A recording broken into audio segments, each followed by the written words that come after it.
Est-ce que tes paroles capables façonnent ta réalité, changent ta destinée comme par magie?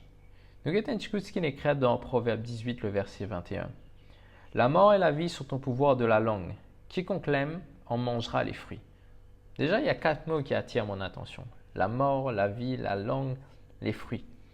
Et quand nous regardons le mot pouvoir en hébreu, ça veut dire yad.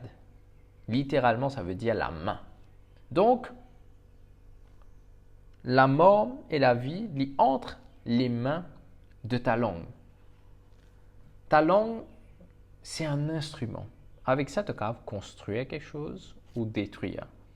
Tu peux construire une très belle relation avec tes mots. Tout comme tu peux détruire une relation qui te fait construire pendant des années.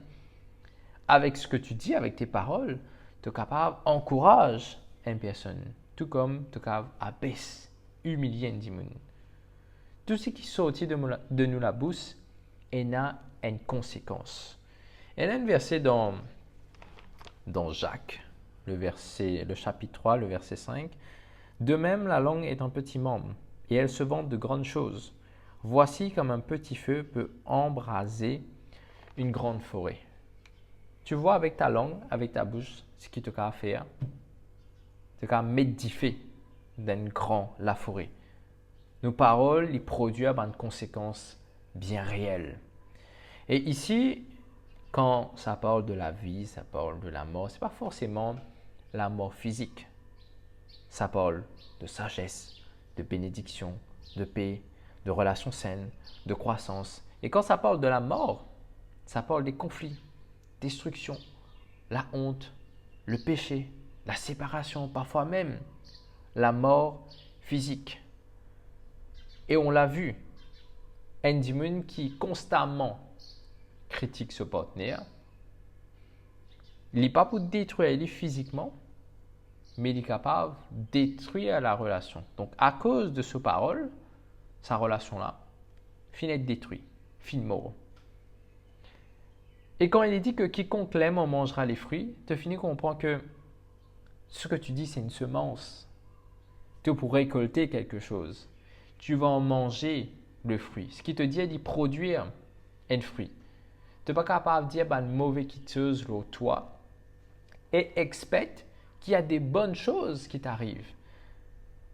Tu n'es pas capable de dire oui, tout bon homme, tout bonne femme, bien un bon homme, bien un bon femme, zodi, tout bon infidèle, etc., etc. Et j'en passe. Et quand tu ne rencontres personne ou quand tu rencontres une pareil, tu es choqué. Alors que toi-même, tu as fait une prononce sa bonne parole-là. Bien souvent, ta réalité extérieure, c'est la réalité qui est née à l'intérieur de toi. Le monde extérieur est simplement un reflet de ton monde intérieur. Ça, c'est un autre sujet. Mais tout ça pour dire que ce que tu dis, mon ami, il ne va pas arriver par magie, mais ça façonne tes perceptions, tes croyances et tes comportements. Et c'est là que justement tu trouves les choses semblables à ce que tu as dit. Jésus a dit, c'est de l'abondance du cœur que la bouche parle. Et il y a un autre verset également dans Matthieu, où tu vois ça, Matthieu 12, le verset 37. Car par tes paroles, tu seras justifié, et par tes paroles, tu seras condamné. Tu quittes le jardin d'Éden, tu finis de comprendre déjà le pouvoir des mots. Le serpent, quand il apparaît avec Ève, pas fin donne Ève le fruit, il finit de cause avec lui.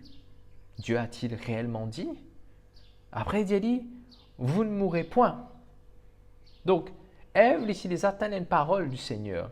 Mais le moment où le serpent finit de cause avec lui, une parole finit sans ce croyance, ce perception de Dieu, ce perception de l'arbre, ce perception de lui-même. À l'intérieur de une parole commence, le diable, le serpent sème quelque chose. Quelque chose finit déjà commence à produire en elle. Et c'est ce qu'il fait après, il fait l'action. Et aujourd'hui, on paye encore les conséquences. Le monde est brisé. La restauration a commencé par notre Seigneur Jésus-Christ. Gloire à Dieu. Mais la restauration complète sera venue bien après. Utilisez ça dans une vidéo. Fais comme Jésus, mon ami. Au lieu de prononcer des paroles mauvaises sur toi, sur les autres, prononce une bonne parole. Jésus dit, il prononce une parole qui encourageante, qui produit à la vie. Va et ne pêche plus. Lève-toi, vaillant héros. Tout une parole qui booste toi. Et le fait que tu es enfant de Dieu, tu n'as pas bien réfléchir justement le caractère de Christ. Donc, mon message aujourd'hui pour tirer une conclusion, c'est veille sur ce que tu dis.